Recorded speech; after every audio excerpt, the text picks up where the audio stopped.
Voilà, chers camarades, on sort donc d'une demande d'audience avec certains présidents de département. Alors, le courage n'étouffe pas les présidents de département UMP, puisqu'aucun était présent à l'audience.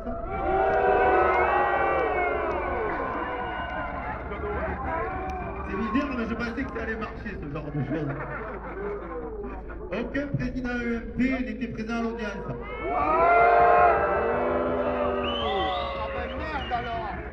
Donc on a été reçu par deux présidents PS et un président non inscrit, qui est également sénateur, mais qui se dit plutôt à droite et qui nous a dit d'entrée que lui, pour lui, il allait voter la loi sur la réforme des retraites.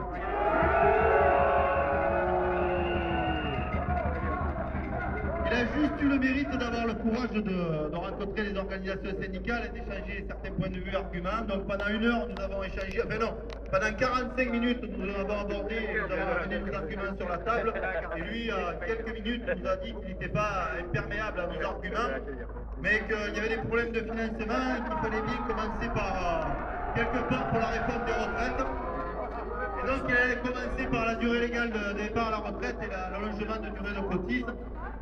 Alors on l'a pas forcément convaincu, mais on a pu échanger pendant donc 3 quarts d'heure.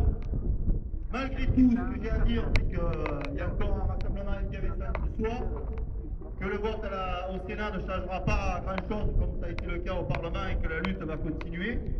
Y compris on a vu par le passé dans le cadre du CPE que par décret on pouvait revenir sur une loi qui a été entérinée. Donc c'est bien le rapport de force qui changera les choses. Deuxième aspect, pour la lutte, et plutôt ça c'est quelque chose qui nous concerne en premier chef. Demain, vous savez qu'il y a la venue d'Ortefeu sur Avignon.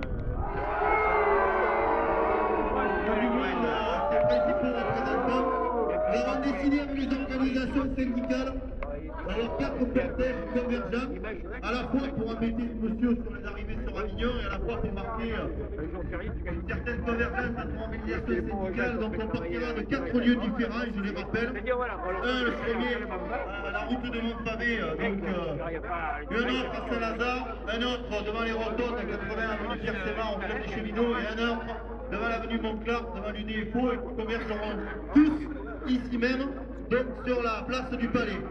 Je pense qu'on sera reçu avec la même cordialité qu'aujourd'hui par les services de l'ordre. N'empêche qu'on finira ici, peut-être sera moins amicaux demain, je ne sais pas. Et bon, en tous les cas, on viendra ensemble toujours crier notre exaspération devant ce contre-projet des réformes. Voilà, j'ai pas plus à dire parce que finalement l'entrevue a été courtoise, mais c'est tout. J'aurais aimé vous dire que finalement la réforme des retraites était annulée, mais c'est pas encore ce pouvoir-là, quoi. Mais je pense que c'est le rapport de force à ce pouvoir. Tous ensemble jusqu'au refus de ce projet à l'ouverture d'une autre réforme, et tous ensemble, voilà.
jette des miettes aux prolétaires, juste histoire de les calmer, qui s'en prennent pas aux patrons millionnaires, trop précieux pour notre société.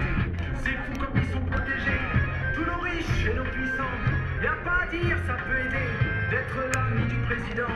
Chers camarades, chers électeurs, chers citoyens, consommateurs, le réveil a sonné, il est l'heure de remettre à zéro les compteurs. Tant qu'il y a de la lutte, il y a de l'espoir. Tant qu'il y a de la vie, il y a du combat. Tant qu'on se bat, c'est qu'on est debout. Tant qu'on est debout, on lâchera pas. La rage de vaincre coule dans nos veines. Maintenant tu sais pourquoi on se bat.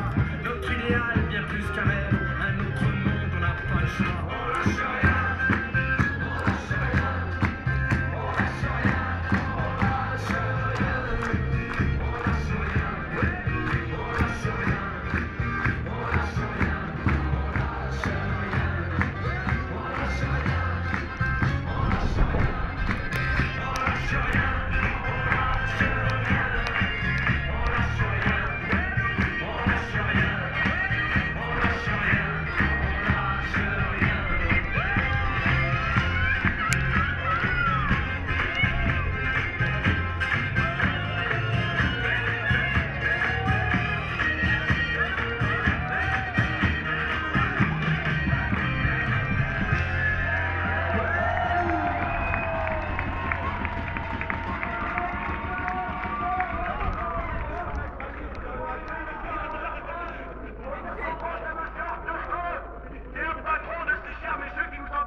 On a encerclé. Hop là. On les compte plus. Hein?